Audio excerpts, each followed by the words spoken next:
My name is Deroy Murdock. Today is April 18th, 2002.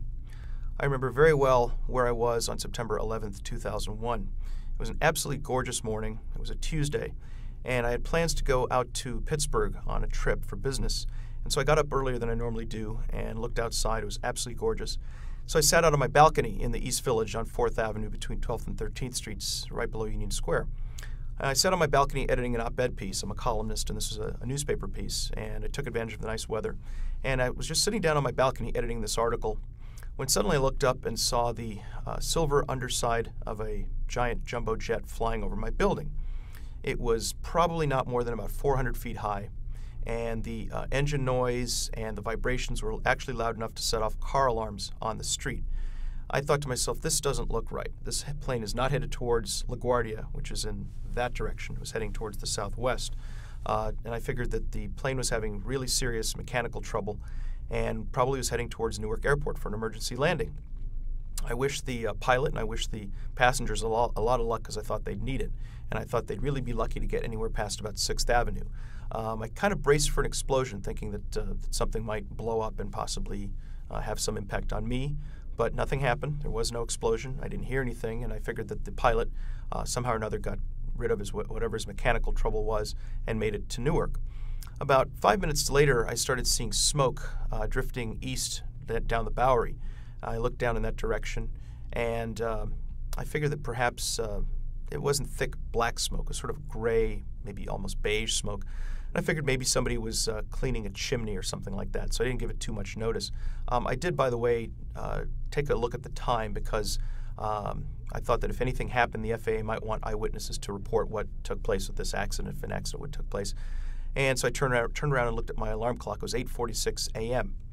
So about roughly a little before 9, I went back into my apartment, started typing in the changes in my opinion piece, and the phone rang. And I normally don't like to hear the phone ring before 10 in the morning. In fact, I almost didn't pick it up, but I did pick it up to see who was disturbing my peace at 9 o'clock in the morning. And it was a friend of mine named Vance DeWitt who lives up in Connecticut. And he said, turn on the TV, someone's just flown a plane into the World Trade Center. And I turned on the TV and saw the horrifying images that horrified people around the world that morning and watched Tower 1 burning. I then hung up with my friend Vance. Right about that time, the second plane hit, and I wasn't even sure that that was the second plane. I thought maybe it was a replay of what I'd seen, and it was only when they showed the tape a couple of times I actually figured that there was a second plane. I called my parents in California and woke them up and told them, I'm fine, your son's safe, but turn on the TV and look what's happening here. And they turned it on and saw both Tower 1 and Tower 2 in flames. And I hung up the phone and went, grabbed my camera, went down University Place, a couple blocks west of where I live, and took pictures of the towers on fire and walked down to 8th Street and then turned around and walked back up and got reaction shots of people watching the towers in flames in complete shock and horror, as all of us were. I ran into a young man who was trying to find a payphone, as I was. I had to do a radio interview in San Francisco and thought I would call them in and tell them what was going on, but none of the phones were working. They were all overwhelmed. And he asked if I could find a phone for him, and none was working. So I volunteered to jot his number down and let his mom know that he was okay. And so I went back home right about 10 o'clock and phoned this young man's mom to tell her that her boy was okay. And, of course, she was very happy to hear that. I called the station in San Francisco, told him what I'd seen. We talked very briefly, hung up the phone, and right about that time, Tower 1 collapsed. And I figured that maybe the antenna broke off or something. It wasn't really until the smoke cleared that I saw there really was no building there.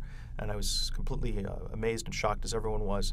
Of course, Tower 2 fell, and I remember standing out on my balcony and watching people walking up 4th Avenue. It looked like Polish people escaping Nazi tanks in World War II, or perhaps the collapse of Saigon at the end of the Vietnam War. It really looked like something out of the History Channel. I was truly, truly astonished. Living in New York City that week was like living inside of a Salvador Dali painting, one of the most surreal experiences of my life. I'd say definitely the most surreal experience of my life. Having police barricades all over the place, having to show an ID card to get back into my apartment, no traffic, no car traffic below 14th Street other than emergency vehicles.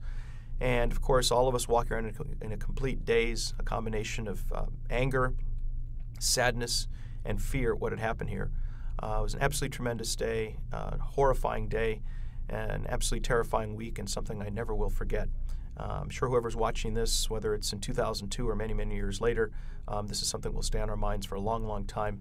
And it's a terrible thing that happened here, but again, it was really an amazing experience to go through as a New Yorker and as an American, and I hope to God it never happens again. Thank you.